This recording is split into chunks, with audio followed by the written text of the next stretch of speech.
C'est l'histoire de n'être pas comme les autres. Car il était comme tout le monde.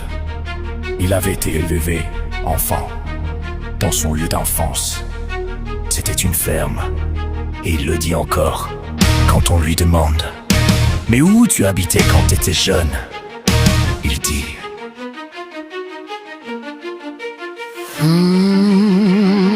La ferme.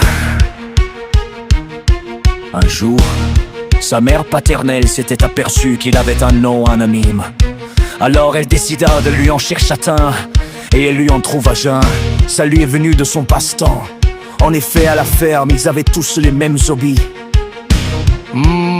Pour mieux compter les dindes, il les cochait. C'était le cochon d'Inde.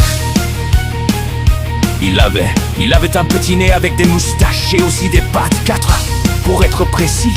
Non, pas 3, ni 4, mais 4, oui. 3, avec une de ses 6 pattes. Il avait appris une prise de combat pour lutter contre son ennemi, le lapin. Cette prise appelait le casse-crin. Il avait mal, le lapin. Et il le disait encore quand il allait voir son œnologue.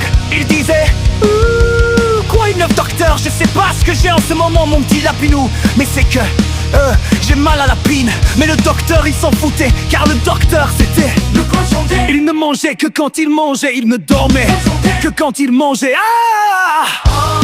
Il avait peur de rien en amour, en 2 mots. Et en plus d'être le plus fort, il était le plus rigolo. Il disait coucou, je suis caché dans mon nez, et tout le monde riait, car c'était le parti de mais un jour viendra où il partira. Alors il parta. Il alla revoir son plus vieil ami d'enfance, Iron Maiden. Ça lui fit plaisir de revoir son vieux pote Iron. Mais pour lui c'était fini, la puberté. Oui, maintenant c'était un potager. Oui, je sais. Mais y a des auteurs des fois qu'il faut qu'ils mangent. Alors il avait appris là une grande leçon, c'est que plus le temps il passe, plus le futur est plus moins loin. C'était le cochon d'Inde. Le cochon d'Inde.